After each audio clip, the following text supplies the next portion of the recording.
Muy buenos días a todos. Somos muchos los conectados hoy a este tercer iDiálogos promovido por la Fundación IDIS. ¿Y por qué? Pues porque estamos hablando de algo que tenemos que tener muy presente en nuestras vidas y es un elemento que es la inteligencia artificial, que bueno, pues ha entrado en todos los sectores, en todas las estrategias. Ya no es introducir tecnología nueva para implementar mejoras en nuestros procesos.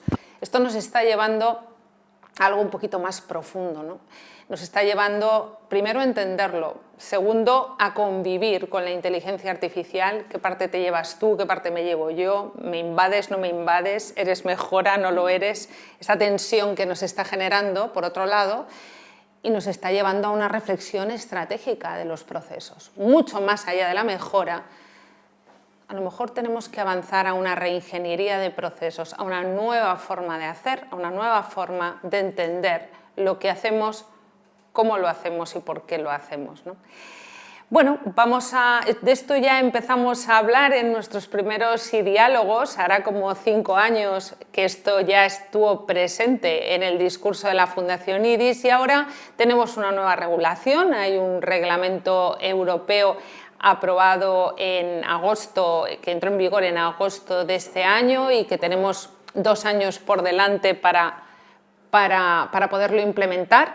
Y bueno, pues hoy contamos en esta jornada iDiálogos con 3 representantes de distintos ámbitos que desde sus distintas perspectivas nos van a hablar del impacto de la inteligencia artificial y de cómo lo vemos en 3 bloques de preguntas. Uno, situación actual, luego trataremos el ámbito ya pues más regulatorio, cuál es el impacto de la regulación y por último pues vamos a hablar de futuro, ¿no? De qué va a pasar y qué perspectivas tenemos, qué dificultades nos enfrentamos.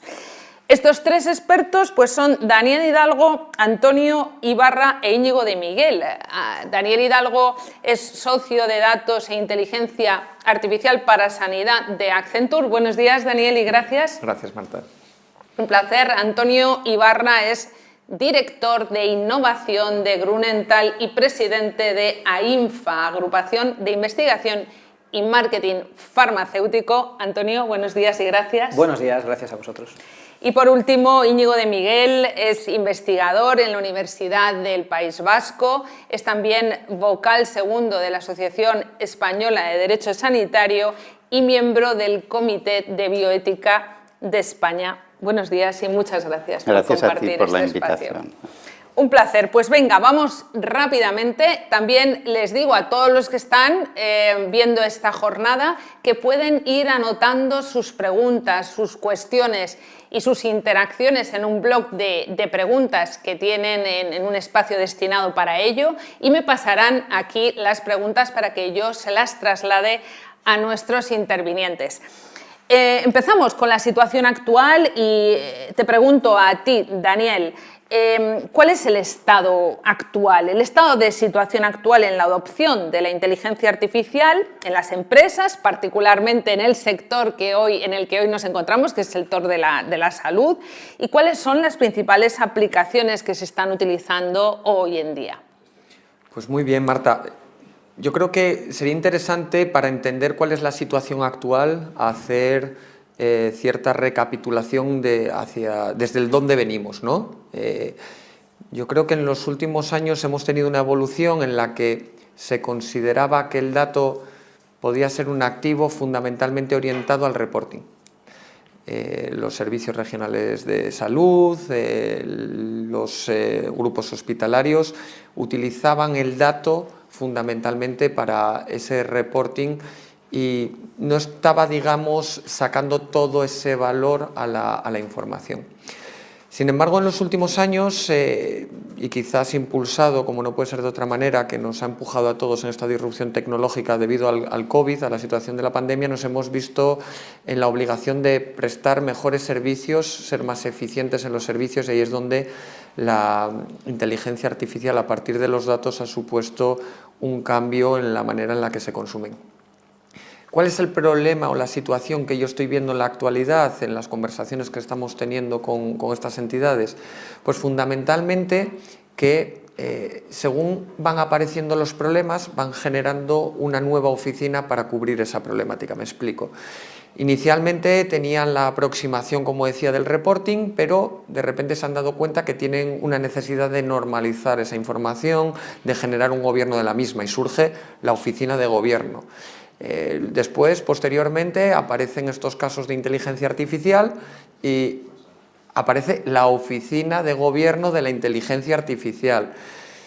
Y luego lo veremos, no me quiero anticipar mucho, aparece el espacio europeo de datos con su reglamento y ya hay gente intranquila en la oficina de... Entonces, al final lo que se tienen que dar cuenta las organizaciones es que el dato es el canalizador sobre el cual van a construir diferentes aplicaciones y servicios, como está sucediéndose en la actualidad, con temas de cribado a partir de la utilización de imagen médica, etcétera, etcétera, pero que el dato es el core sobre el cual va a articularse la organización y, por tanto, que no va de ir construyendo silos, no informacionales, sino de toma de decisión y tener una visión holística de la situación de las entidades. Y Antonio, concretamente en el sector farmacéutico, cuéntanos cómo está impactando la inteligencia artificial en términos de investigación y desarrollo, ensayos clínicos, procesos de fabricación. ¿Cómo se está llevando esta circunstancia? Bueno, me gustaría hacer un poquito de reflexión y poner en contexto. Yo creo que en las ciencias en general, en las ciencias de la salud, en el desarrollo de medicamentos en particular, son quizás las áreas en las que la inteligencia artificial está teniendo ya un mayor impacto y eso se ve por ejemplo, en los premios Nobel de este año, el de Física y el de Química, han recaído en proyectos de investigación relacionados con inteligencia artificial. El de Química concretamente, que ha galardonado en parte a AlphaFold 2, que es un sistema de inteligencia artificial que permite predecir las estructuras tridimensionales de las proteínas, de todas las proteínas conocidas.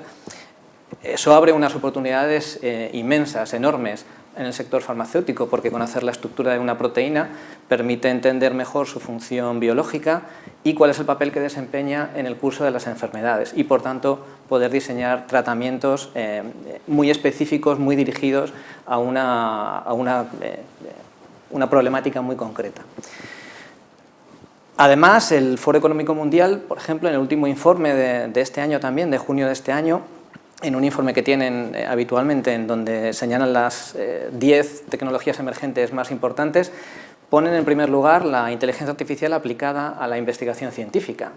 Por lo tanto, otra vez ponemos de relevancia la repercusión que ya está generando el uso de la inteligencia artificial dentro de esta área.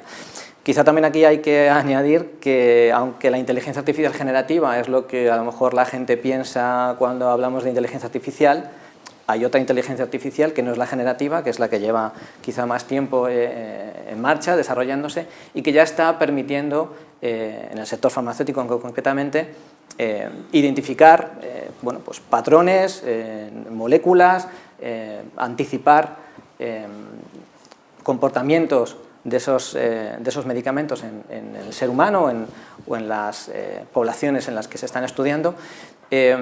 Y se utiliza la inteligencia artificial para eso que hace muy bien, que es analizar un gran volumen de datos y encontrar patrones o clasificar esa información de una forma más rápida, ¿no?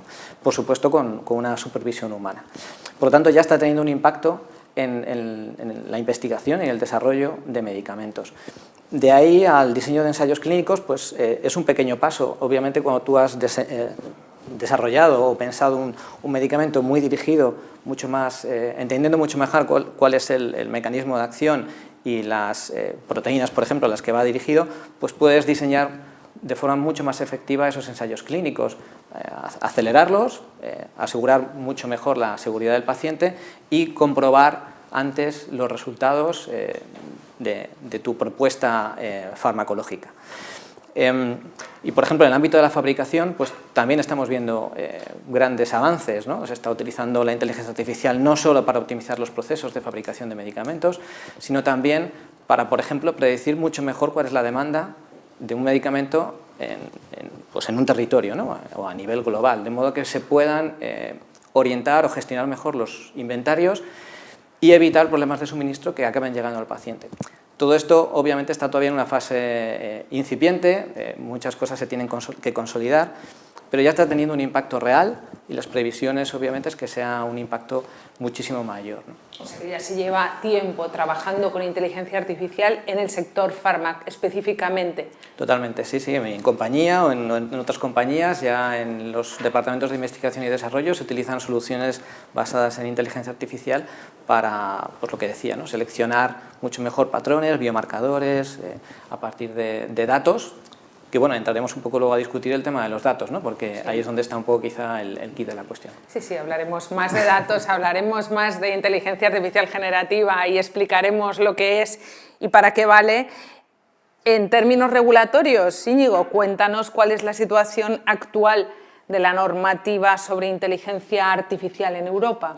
Bueno, tú has anticipado el dato básico, que es que tenemos un reglamento de inteligencia artificial que se publicó, si no recuerdo mal, el 1 de agosto de este año, y a partir de ahí, se va a ir aplicando paulatinamente para aspectos muy concretos como los sistemas prohibidos, ¿no? Se va a imponer ya dentro de 6 meses. Para lo que a nosotros más nos puede preocupar a día de hoy hay un plazo de 2 años, ¿no? 2 años en los que tendremos que adaptarnos antes de que se empiece efectivamente a sancionar por no aplicar el reglamento, ¿no? Con lo que habrá que ver si aprovechamos esos 2 años o no. También es verdad que hablamos del reglamento de inteligencia artificial, pero el reglamento de inteligencia artificial es un reglamento general que no está pensado específicamente para el sector sanitario, ni mucho menos. Es decir, es prácticamente un reglamento paraguas que cubre un montón de cosas diferentes, ¿no? De hecho, para mi gusto, uno de los problemas de la norma de por sí es que trata demasiadas cosas. No es que eso esté mal, pero es que necesita de mucha conciliación con otra normativa para poder aterrizar, ¿no? En según qué respuestas concretas. Lo hemos mencionado ya.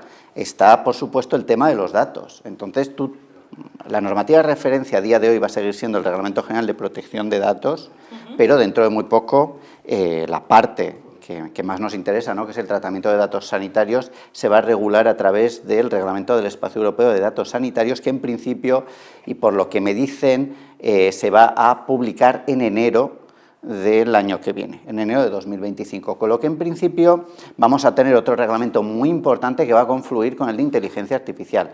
Un reglamento, por cierto, que a su vez va a permitir un periodo de 4 años hasta que se llegue a implementar efectivamente en lo que tiene que ver con el tratamiento de datos para usos secundarios para fines de investigación, que es lo que, o sea, realmente la inteligencia artificial necesita que se pongan en marcha las grandes bases de datos que tenemos, ¿no? De hecho, uno de los problemas que todo el mundo conoce a día de hoy es que es difícil, ¿no?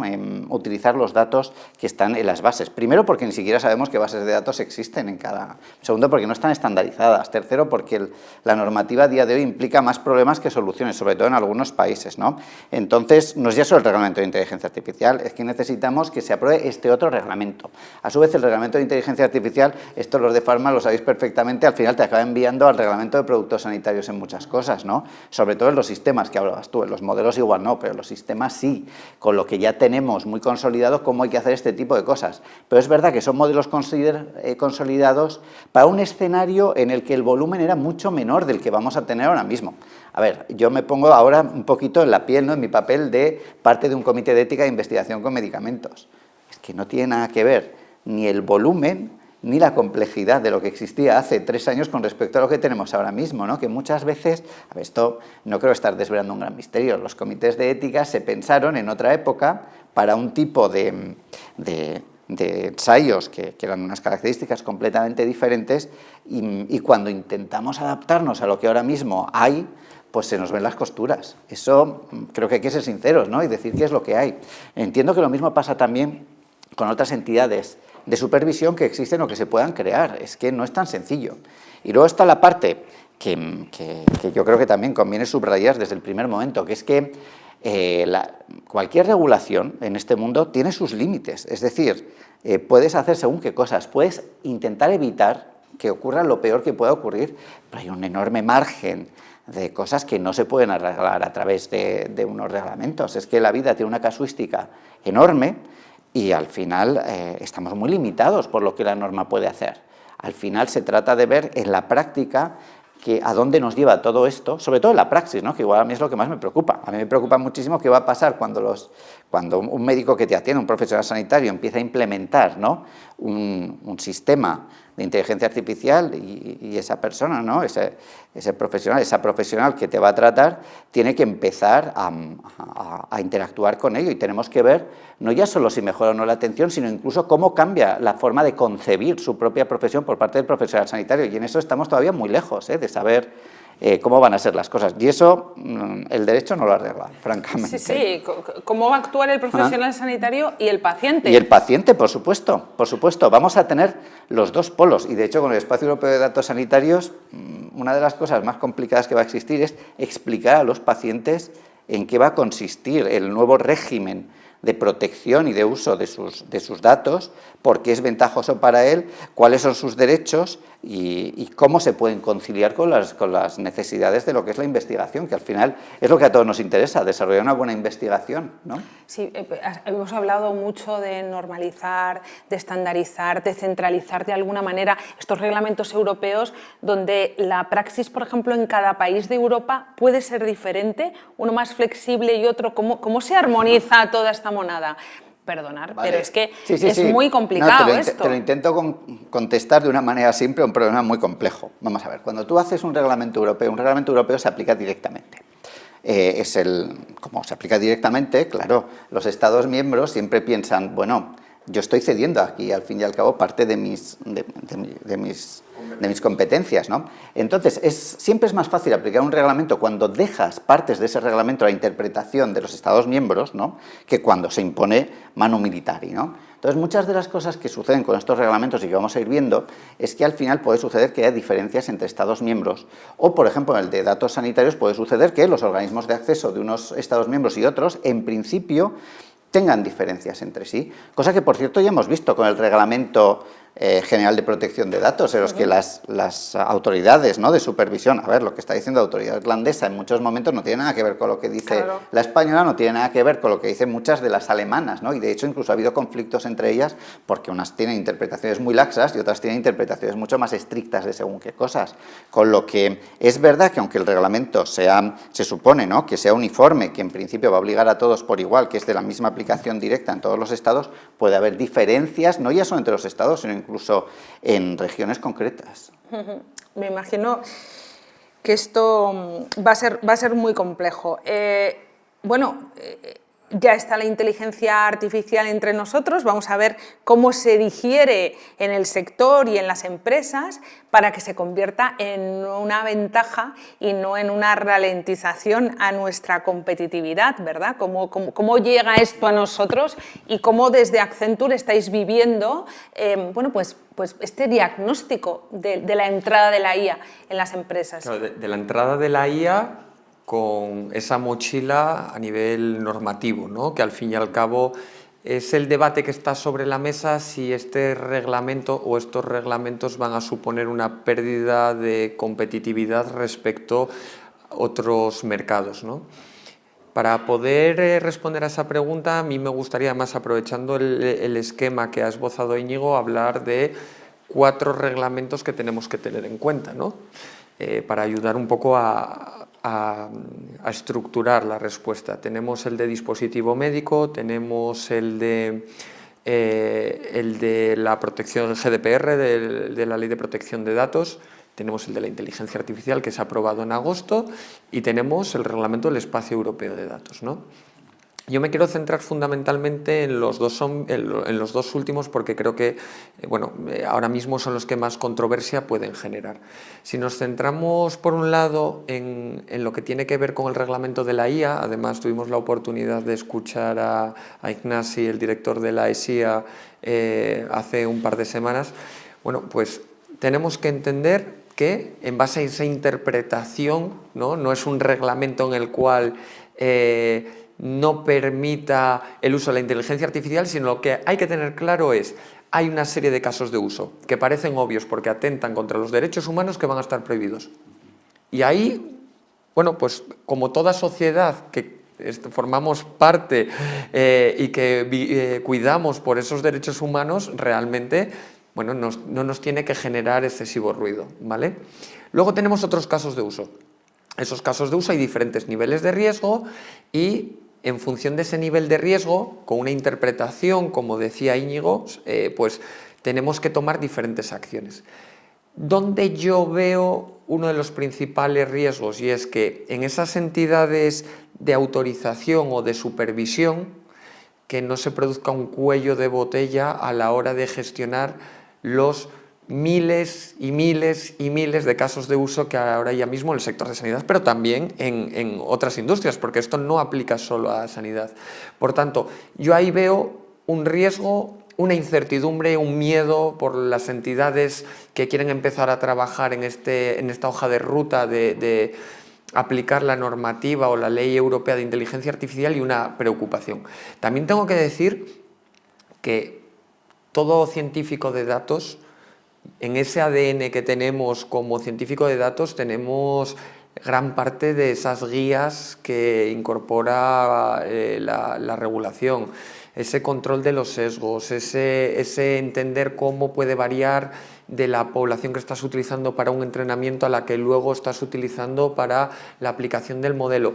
Términos que quizás sean un poquito más técnicos, que tampoco quiero entrar en profundidad, pero que realmente está en ese ADN nuestro, los científicos de datos, por tanto no debería de preocuparnos mucho. Y muy brevemente, porque yo creo que habrá espacio para seguir profundizando, el espacio europeo de datos. Para mí ha sido un mensaje muy claro el que se ha trasladado, y es: para que el espacio europeo de datos sea un éxito en todas sus dimensiones, tenemos que hacer, voy a llamarlo una gestión del cambio, vinculada fundamentalmente al paciente, que es muy relevante, acompañarle, formarle, que entienda que esa compartición del dato es bajo un ecosistema de seguridad, qué datos se comparten, cuáles quiere cada ciudadano o cada paciente que se compartan sus datos, y eso va a ser un trabajo complicado, pero que nos tiene que ayudar a poner las bases de lo que tiene que ser una sanidad en la cual, si yo estoy recibiendo un tratamiento en España y me voy de viaje a Bélgica y necesito dispensación o necesito un nuevo diagnóstico, pues que se pueda acceder de manera clara y rápida a través del uso primario del dato. Obviamente, y ya dejo paso a los especialistas en ese uso secundario, ¿no? Para la creación de nuevos fármacos, para el desarrollo de nuevas soluciones. Por tanto, tanto uso primario como secundario, el éxito en gran medida será en base a esa gestión del paciente. La información y la formación a nivel de cultura general y explicarle a la ciudadanía lo que es tus datos sanitarios de uso primario, de uso secundario, qué es lo que puedes compartir y dar esa tranquilidad, es parte del trabajo que en la Fundación IDIS estamos incorporando y trasladando, dado que vamos a tener parte muy activa en el desarrollo del espacio europeo de datos sanitarios de la privada, y tenemos la vocación de poder construir este espacio de datos sanitarios de la privada, que se incorporará en algún momento con los datos sanitarios del sector público, y por tanto esto enganchará directamente con los datos sanitarios de España en el resto de Europa. Y esto no es una ilusión ni un sueño, que a nosotros nos gusta soñar, y hacer posible lo que parece imposible es una realidad. Es una realidad sin duda que en los próximos tiempos podremos tocar, ¿no? Y bueno, Antonio, cuéntanos esta misma disyuntiva dentro del sector farmacéutico, donde decías que ya se estaba un poco normalizando la IA en los trabajos de desarrollo y demás. Está generando ciertas dificultades, ciertos cuellos de botella, ciertas incertidumbres a la hora de si es o no es positivo. ¿Cómo se equilibra esto con la innovación, con el desarrollo? Pues es cierto que los retos son muchos, y cuando siempre viene pues una disrupción tecnológica, como es el caso de la inteligencia artificial, pues normalmente no está todo preparado, no están los procesos preparados, no está la regulación preparada, no está la interpretación de la regulación preparada, y hay que superar muchas barreras. Pero también es cierto, creo yo, que trabajar en este sector, o por lo menos desde el sector farmacéutico lo vemos así, estamos ya muy acostumbrados a la regulación, ¿no? A ser muy cuidadosos con los datos que manejamos, a tener mucho cuidado pues con la seguridad del paciente, etcétera, ¿no? De hecho, preparando un poco este encuentro, recordaba lo que estamos trabajando en el grupo de innovación digital de Farmaindustria, que es un grupo de reciente creación dentro de la patronal, y obviamente pues hablamos de inteligencia artificial, pero una de las cosas que primero hemos discutido tiene que ver con el uso ético y responsable de la inteligencia artificial, y ha salido de forma natural, porque yo creo que también va en nuestro ADN, como decía Daniel, de los científicos de datos, los que trabajamos del sector. Y ahí sí que me gustaría trasladar 4 aspectos en los que pues hemos incluso pues emitido un documento con recomendaciones, y esos aspectos tienen que ver con la transparencia como concepto general de entender, no ver a la inteligencia artificial como una caja negra, sino de entender cómo se ha creado, cómo se ha desarrollado la solución para poder comprenderla mejor, explicarla y también para poder pasar esos procesos de aprobación que son necesarios. El concepto de equidad creo que es otro concepto súper importante. Las soluciones de inteligencia artificial tienen que llegar al máximo número de personas en igualdad de condiciones. Para eso, obviamente, es muy importante que los datos sean representativos, que sean diversos y que la solución pueda abarcar a esa población. Pero también es uno de los aspectos que nos preocupa. El aspecto de privacidad, pues obviamente está ahí, y la inteligencia artificial no puede estar al margen de las leyes de privacidad de datos. Yo creo que en Europa somos mucho más conscientes de esto que en otros continentes, y en este sentido, pues desde la industria farmacéutica, pues también es algo que bueno, ya venimos haciendo y seguiremos haciendo con la inteligencia artificial. Y el último aspecto que me gustaría destacar es la seguridad. En este caso, además, cuando estamos hablando de temas de salud, la seguridad del paciente pues está por encima de todo. No podemos, digamos, permitir que soluciones de inteligencia artificial pues estén generando más riesgos de los que deberían, o incluso pues, facilitando una toma de decisiones errónea, ¿no? Más bien tiene que ser al contrario, y debemos asegurarnos de que eso es así, que la inteligencia artificial se utiliza para minimizar riesgos y para evitar errores, ¿no? Y esto lleva a la otra conclusión, que al final que también nosotros de momento estamos defendiendo y recomendando, que es que la intervención humana es clave. Es decir, no debemos pensar en la inteligencia artificial como un ente que nos va a gobernar y que va a tomar decisiones para nosotros. Quién sabe si eso sucederá, pero de momento está en nuestras manos, y más en el ámbito de la salud, el asegurar, el garantizar que siempre hay un profesional de la salud en la toma de decisiones, supervisando estas soluciones de inteligencia artificial, para ponerlas en manos de los pacientes de la forma más segura y fiable posible, ¿no? Y respecto a la otra cuestión que tiene que ver con los datos, ¿no? Porque al final todo esto sin datos no se puede hacer.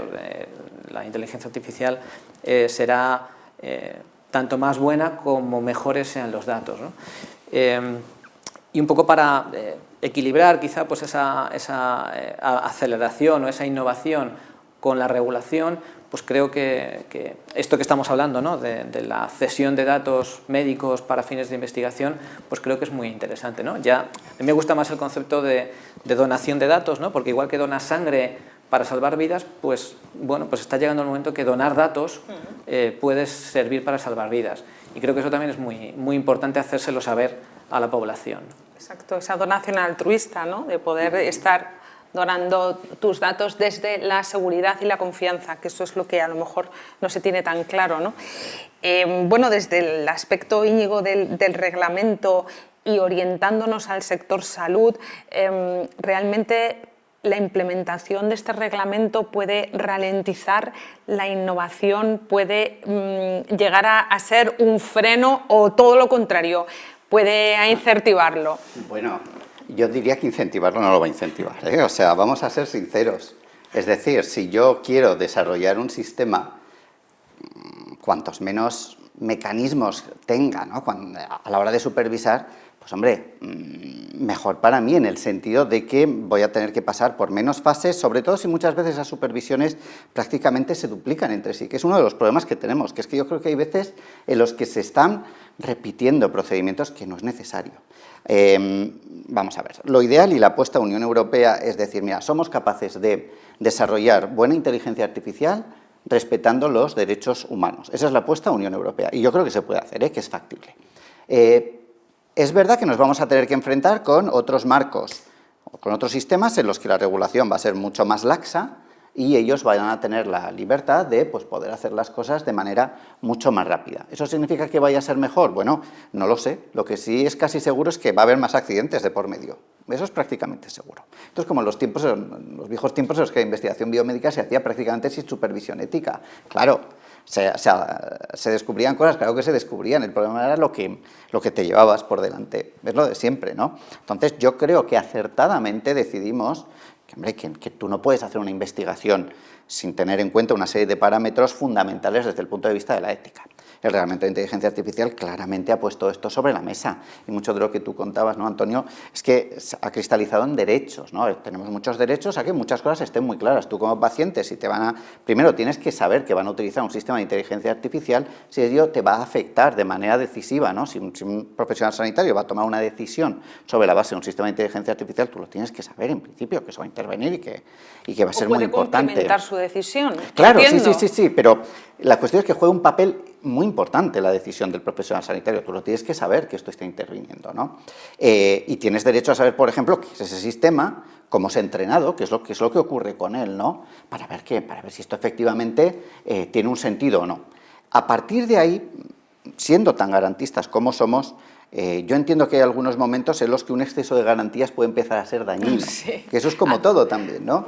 Entre otras cosas porque los tiempos aquí son fundamentales. Entonces, si vamos demasiado lentos, es que al final es un coste de oportunidad que tú estás introduciendo allí. Yeah. Si tú empiezas a desarrollar un sistema y al final tardas 4 o 5 años en que el sistema ya se puede introducir directamente en su aplicación, es que puede resultar hasta que esté ya obsoleto para cuando lo estás utilizando. Y te llega un sistema que han desarrollado en otro lugar, que es mucho más competitivo que el tuyo, pues porque lo han hecho con tecnologías más actuales, porque han ido más rápido, y al final resulta que tú te quedas con cara de tonto, porque dices, oye, que yo he cumplido todo, joder, por cumplir todo, he tenido un sobrecoste, mi producto está mucho más obsoleto que el de estos otros, y al final esto es terrible, de verdad.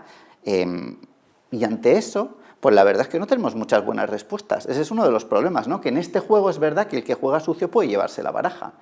Entiendo que la apuesta de la Unión Europea es muy razonable y es lo que tenemos que hacer, pero tenemos que ser conscientes de que, desde mi punto de vista, la cuestión es que las exigencias que hagamos a lo que se desarrolla aquí sea también las mismas exigencias que impongamos a lo que viene de fuera, que es a lo que tiende el reglamento, que es a lo de decir, todo aquel que va a utilizar un sistema de inteligencia artificial en Unión Europea tiene que cumplir nuestra normativa con independencia de donde se haya desarrollado. Y por eso, que yo creo que eso es fundamental, el gran acento se ha puesto en el proveedor del sistema. También, por supuesto, en el que lo despliega, ¿no? En el hospital que lo va a utilizar, pero es muy importante que sea el proveedor el que tenga que exigir eso, porque si no, nos hubiésemos visto completamente inermes ante esa situación. Entonces yo creo que el reglamento de inteligencia artificial funciona bastante bien a la hora de conseguir eso, ¿no? Decir, mira, al menos en la Unión Europea, si tú quieres utilizar un sistema, vas a tener que cumplir con nuestros parámetros, porque si no, se haría ese forum shopping que sería sencillísimo, pues hombre, te irías fuera, ¿no? Y ya está, y fuera con el recado. No, se ha intentado evitar y yo creo que ha sido exitoso. Otra cosa es que evidentemente muchos de los que ahora está diseñado en teoría tendrá que reajustarse en la práctica, porque veremos enseguida pues, que algunos sistemas de supervisión tienen que readaptarse. Y os voy a poner un ejemplo. Yo entiendo que, por ejemplo, el Espacio Europeo de Datos Sanitarios, a los comités de ética de investigación les puede venir muy bien, al menos en una cuestión. Desde el momento en que va a haber un organismo, ¿no?, que es el que va a dar luz verde o no, a que se pueda acceder a los datos, no a que te los puedas llevar, a que se pueda acceder a los datos. Datos de uso secundario. Sí, eso es, al uso secundario de datos, a que se pueda acceder, que eso también es importante distinguir, Aquí no se van a transferir datos personales a nadie, se va a permitir acceso, que es otra cosa. Pero bueno, cuando esto se vaya a permitir, quien va a dar luz verde es un organismo de acceso.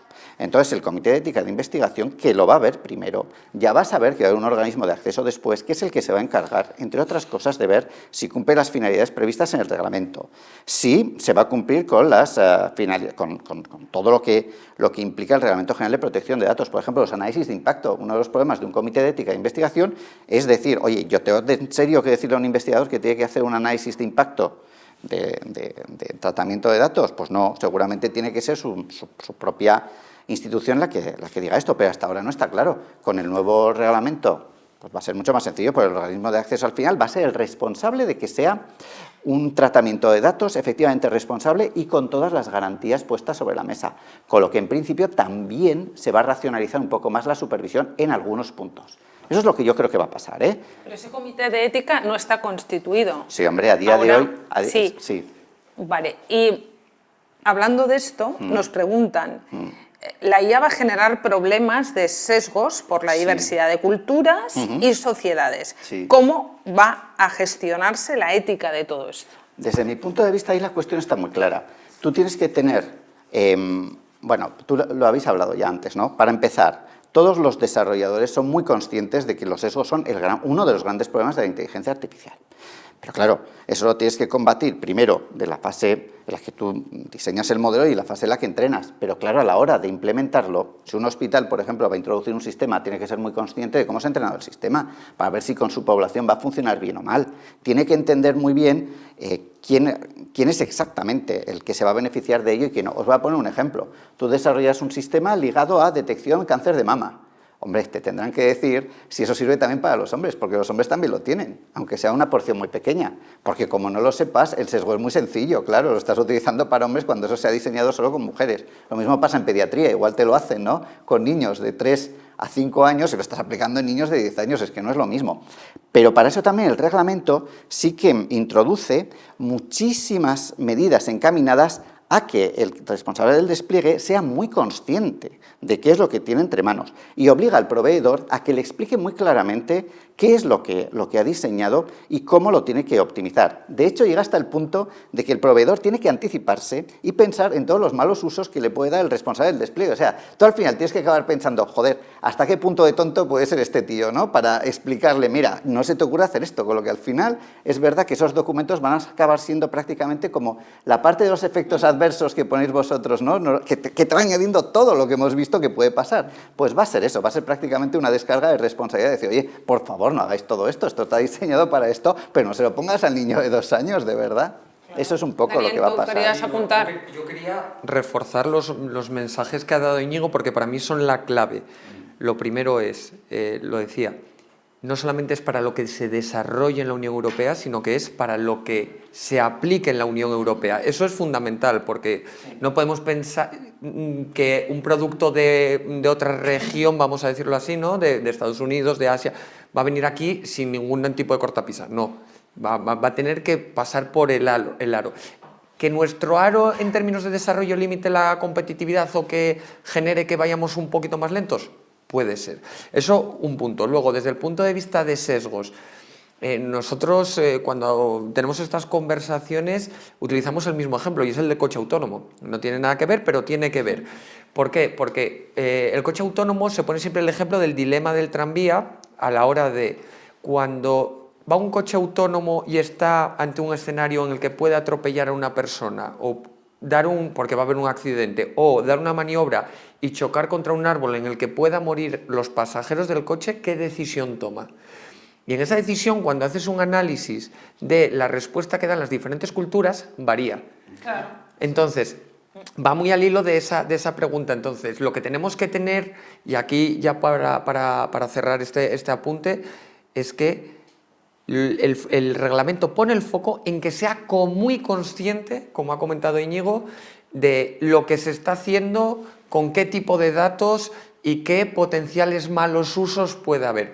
No es tanto limitar, sino ser muy consciente ante una situación, vamos a decir, de demanda que no pueda decir, no, es que no lo sabía. Pero eso es cuestión de tiempo, ¿no? O sea, quiero decir que hay que dejar rodar esta circunstancia como pasó con el reglamento de protección de datos, que dio muchas vueltas también, ¿no? En base a todo esto, preguntan, ¿cuáles son las claves para crear una regulación adaptativa que evolucione junto con los avances en IA? Bueno, el reglamento de por sí prevé, ¿no? que pueda haber mucha capacidad de adaptación. De hecho, se deja mucho espacio a la Comisión para que pueda adaptar parte de la normativa, ¿no? Directamente. Pero es verdad que aquí la parte fundamental, yo es que creo que ni siquiera es una cuestión de regulación como de protocolización de uso. Y os voy a poner un ejemplo, ¿no? A ver, decisiones automatizadas, en principio se supone que no puede haberlas, vale, eso está muy bien, en teoría. Pero en la práctica es mucho más difícil evitar que eso suceda. Y os voy a poner un ejemplo. O sea, si tú tienes, yo qué sé, un dermatólogo que usa un sistema, ¿no? de detección de problemas relacionados con lunares, vale, muy bien. Tú tienes tu sistema de inteligencia artificial y vas viendo que funciona de miedo. va a llegar un momento en el que el dermatólogo no va a mirar mucho al lunar, si el sistema ya le dice que ahí no hay nada, bueno, pues en fin, en principio, pues oye, probablemente no vaya. Si en cambio hay contradicciones entre ellos, claro, ¿qué es lo que va a ocurrir? Pues probablemente el dermatólogo va a decir, oye, ante la duda, biopsia, por lo que pueda pasar. Entonces, ¿qué va a ocurrir? Pues, por ejemplo, en dermatología podemos tener más biopsias de las que hacíamos hasta ahora, porque cuando el sistema y el dermatólogo piensen cosas diferentes, pues oye, ante la duda, no vaya a ser que... ¿Y en caso de error, quién es responsable? Pues mira, eso es una cosa curiosa. Al final siempre es el elemento humano el que va a ser responsable, porque Claro. es el que le corresponde asumir la decisión. Entonces, claro, si yo soy el dermatólogo y veo una contradicción, digo, biopsia por si acaso, porque, en fin. Pero eso va a llevar también a que pueda haber pruebas innecesarias. Eso también. Tenemos que ser conscientes de que la práctica habrá que explorar dónde puede haber problemas para formar psicológicamente también, que eso es importante, y para crear protocolos. Y eso la normativa no te lo puede resolver, por mucho que queramos. Es que no es una cuestión normativa. Totalmente, Marta, con tu primera frase casi introductoria de rediseño de procesos. Es decir, no es una cuestión únicamente de meter la inteligencia artificial para eficientar un aspecto específico de un proceso. Pasa por rediseñar el proceso, porque esta tecnología cambia por completo la manera en la que nos vamos a relacionar con ella misma, con el paciente, con nuestras capacidades diagnósticas, y por tanto hay que rediseñar, y este ejercicio todavía estamos es complejo, porque somos muy resistentes al cambio, ¿verdad? Sí. Y esto no es introducir cositas que cambien, mejoras incrementales, no. Esto es cambiar la forma de hacer. En este momento es lo que se está haciendo, cambiar cositas, no rediseñar. ¿Cómo vamos de tiempo? Yo aquí directamente, 15 minutos, nos queda un montón de tiempo, porque es que resulta que siguen preguntando, esto está que arde, esto está que arde, y preguntan en general, ¿quién es el dueño de los datos generados con IA? ¿Son nuevos y tienen derechos de autor? ¿Son del propietario del modelo? ¿Y de los datos para entrenar modelos? ¿Son del proveedor de datos o de la empresa que desarrolló el modelo? Del paciente. Bueno, hay un A ver, poco de todo. La segunda al paciente, pero hay que hacerlo. Dale, Íñigo. Hay una mezcla, ¿no? Sí. Vamos a ver, para empezar, cualquier dato que traslade información sobre una persona es un dato personal. Entonces, hablar de propiedad es que es una cuestión... No existe propiedad sobre los datos. O sea, lo que existe son unos derechos que se ejercen sobre unos datos personales. Si hay información que habla de mí, eso es mi dato personal, y claramente, en principio, soy yo el que tiene derecho a decidir qué se hace con mis datos, con límites, ¿eh? O sea, esto es algo general. En términos de propiedad intelectual, eso es una cosa distinta. Te quiero decir, una cosa son, por ejemplo, los datos inferidos. Tú eres una empresa que tienes unos datos de una persona, infieres otros, los datos siguen siendo datos personales, pero tú ahí sí que hay una parte de propiedad. Claro, es que tú has generado un dato, que es un dato personal de una persona. Por eso, por ejemplo, en la cuestión de portabilidad de datos, en todo ese tipo de derechos, se hacen diferencias en lo que son datos inferidos. Y luego tienes los famosos datos sintéticos, que eso es eso. Que estamos ya en otra dimensión, y eso es lo que a día de hoy... Eso suena a datos de plástico. A ver, cuéntanos, ¿qué es eso? A ver, no, aquí tenéis a los técnicos que te lo cuenten mucho mejor que yo de qué son los datos sintéticos, pero que te lo cuenten mejor que yo. Contádselo. Adelante. Sí, pues sin problema. A ver, datos sintéticos. ¿Cuál es uno de los grandes problemas que tenemos a la hora de desarrollar productos sanitarios? Pues la necesidad de datos. No hay disponibilidad de datos porque bien no ceden los datos o por cualquier motivo. Entonces, ¿cuál es la alternativa que nos da la inteligencia artificial? Bueno, pues es la creación de unos datos falsos, pero son unos datos falsos que tienen unos matices. Son unos datos falsos, es decir, no aparece un Daniel Hidalgo, pero aparece una persona X con unas características similares a Daniel Hidalgo. Es decir, lo que buscamos es datos que se comporten como humanos, que caractericen a humanos de verdad, pero que no representen a nadie. Y para ello hay diferentes técnicas para generar estos datos. Por ejemplo, uno de los grandes problemas en el sector público, hablo no tanto vinculado a la sanidad, es datos poblacionales a nivel de censo, que tienen mucho valor para hacer cualquier estudio. Claro, el decir que Daniel Hidalgo vive en esta calle de Madrid, con tal edad, con esta familia... Es un dato sensible. Entonces, lo que se hace es generar esos datos que estadísticamente se comportan igual que el de Daniel, el de Marta, el de Íñigo... Esa es la idea. Con características similares. Con características similares. Entonces, aquí la inteligencia artificial generativa nos ha dado un empujón para poder generar datos de manera más ágil. Pero claro, esos datos son falsos, no son propiedad de nadie porque no hay un Daniel, no, o sea, no son Entonces, propiedad ¿de quién son? de la organización que los genera.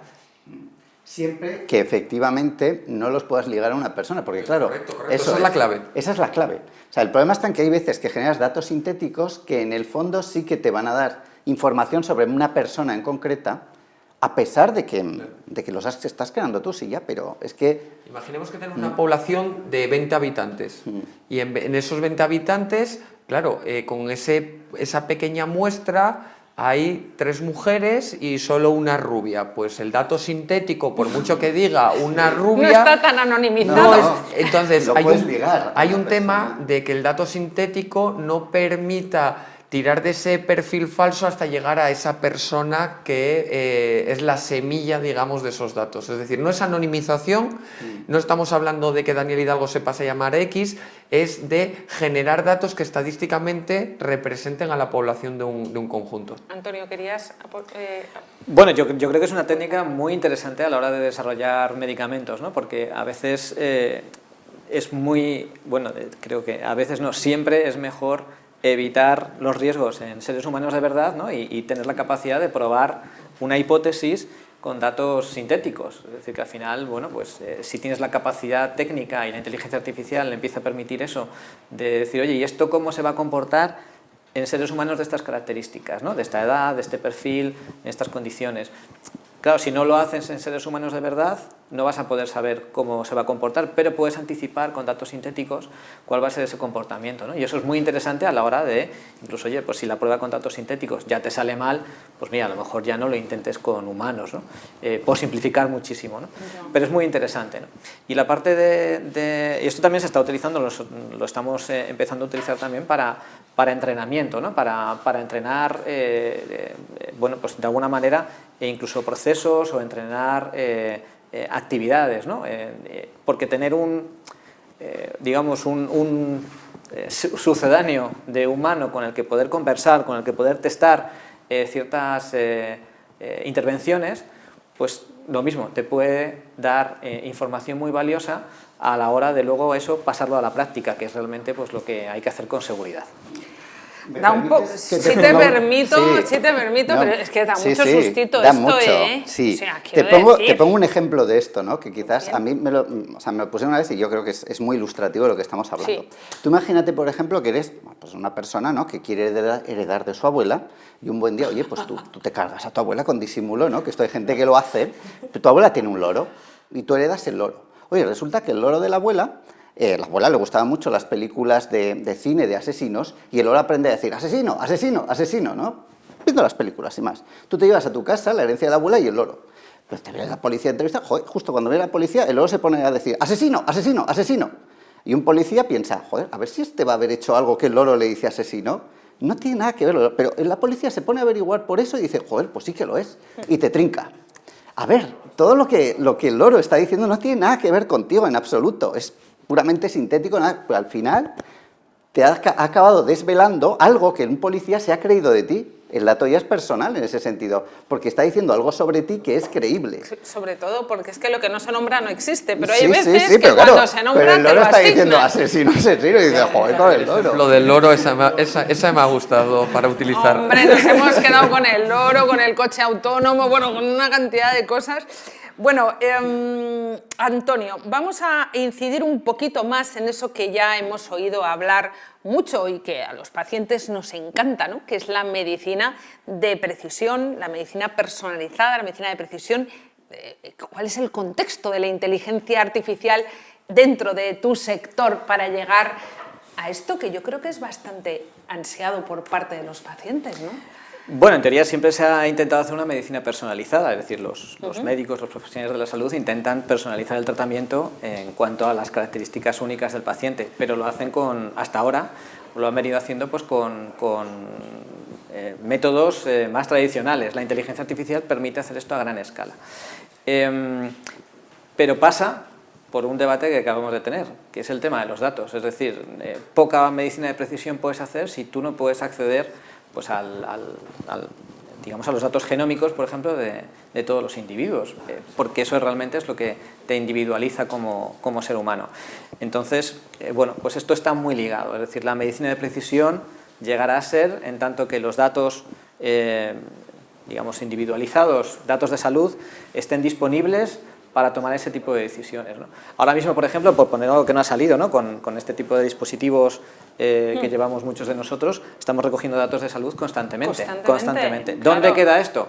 Pues de momento en el proveedor del servicio, pero sería muy bonito que esto estuviese en nuestra historia clínica electrónica, junto con nuestro perfil genómico, con nuestros análisis de sangre, con nuestra radiografía. Eso entiendo que llegará, ¿no? No, con el espacio, de hecho, o sea, si el proveedor acumula estos datos en una base de datos, la va a tener que Pero poner si a disposición de... yo hoy no lo llevo porque no lo he cargado, pero es que hasta me echa la bronca, ¿sabes? Y me dice, levántate, come, y pasan cosas y hay mucho de mi vida está ahí. Sí, claro. Entonces, Mucho de ti. Sí. Entonces, bueno, la medicina de precisión pasa por eso, ¿no? Pero pasa también por la posibilidad de incluso generar un medicamento a medida, que eso ya a pequeña escala ya está sucediendo hoy, pero para que esto a gran escala, pues bueno, nos llegue a todos... Un medicamento con la dosis específica para tu peso... Para Antonio Ibarra, porque por sus características esto es lo que él necesita, ¿no? Incluso pues ese medicamento se genera con tu propia carga genética, ¿no?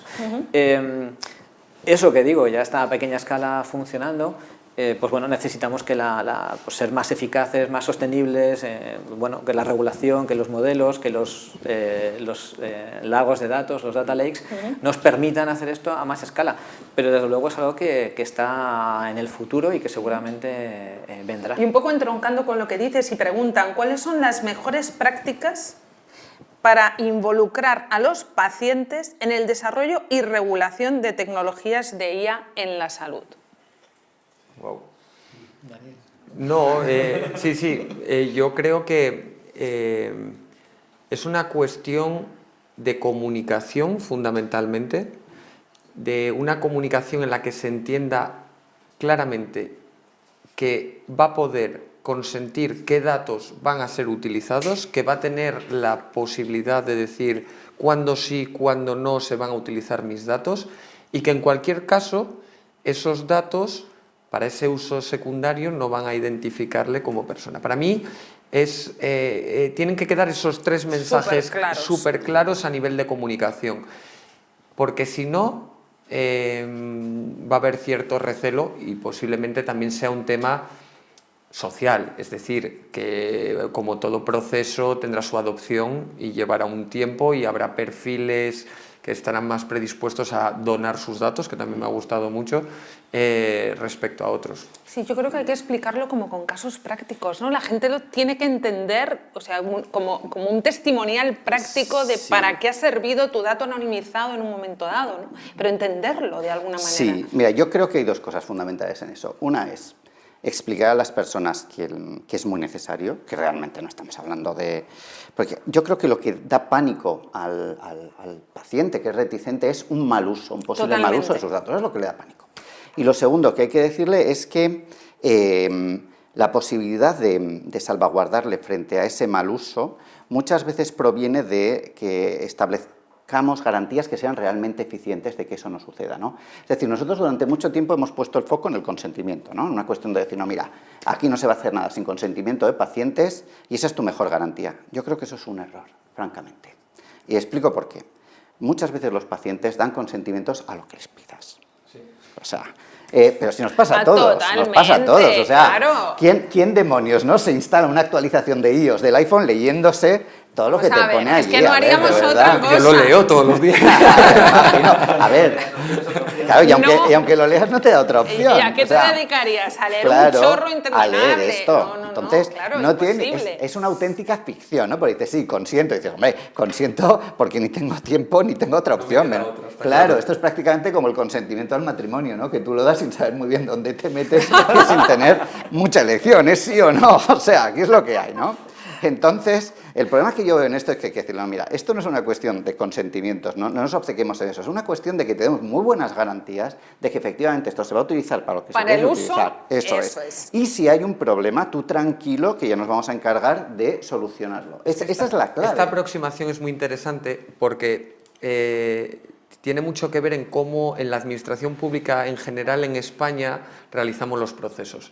Por ejemplo, cuando estamos hablando de inscripción en el mundo laboral de empresas, trabajadores y demás, y perdonadme, pero se va a entender muy bien, ¿eh? No va a ser un ejemplo como el del loro, pero parecido.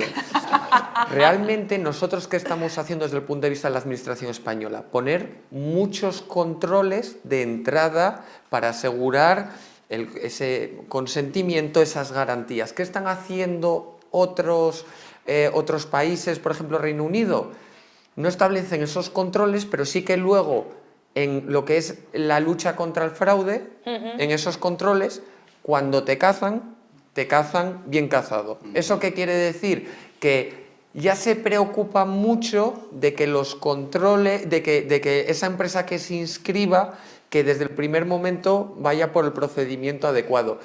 Entonces aquí al final lo que tenemos es que darles esas garantías y, oye, no solamente que sea el consentimiento, sino dar las garantías, y quien no las cumpla, obviamente que pague por ello, ¿no? Entre comillas. Me están aplastando la cantidad de... Puedo alargar 5 minutos, ¿verdad? Ustedes se dejan. Pues ya está, Marta, vamos a seguir. un segundito, déjame apuntar una cosa de los pacientes que no ha salido y creo que es importante porque cada vez estamos detectando más que los pacientes quieren donar sus datos. Es decir, el paciente que tiene una enfermedad rara quiere que su enfermedad se investigue, se trate, se encuentre una solución y no tiene ningún inconveniente en general a donar sus datos, incluso con nombres y apellidos, porque eso me va a beneficiar a mí, ¿no? Entonces, creo que también explicando esto y poniendo también en valor, ¿no?, el dueño de los datos, que es el paciente, cómo puede utilizarlos mejor, creo que también conseguiremos entre todos un sistema mejor de uso de esos datos.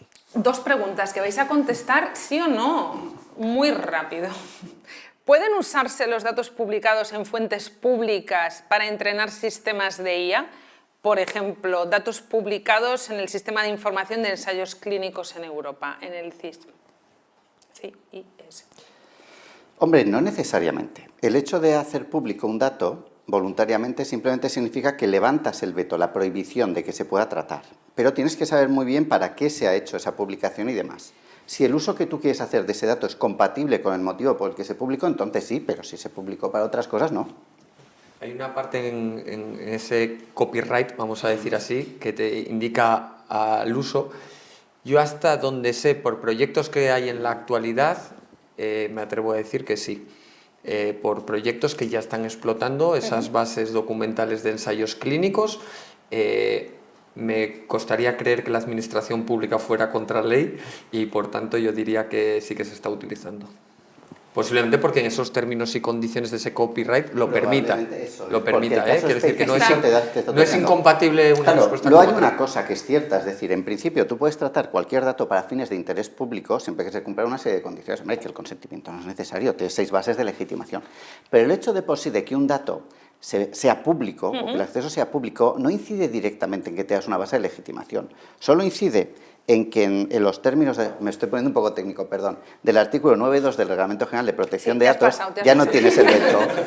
Esa es la explicación técnica, o sea, libras el veto, pero no te da directamente una base de legitimación. Va a depender de los términos, va a depender de que tú, por ejemplo, digas, no, es que es por interés público, entonces haces una base de legitimación, eso es, pero y entonces ya van a tener que ser pseudonimizados de acuerdo con la... En fin, ya hay... Tiene matices, que haber, pero sí que se están utilizando de alguna manera en la actualidad.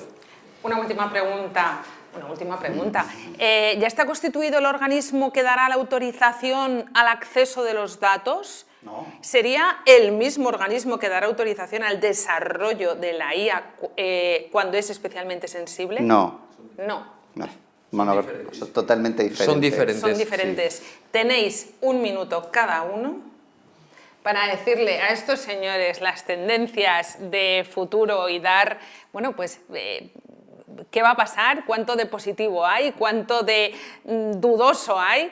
¿Y cuál es vuestra opinión de lo que es la IA en el sector salud de nuestro país? Adelante. 1 minuto. Venga. O menos. O menos. Sí. Venga.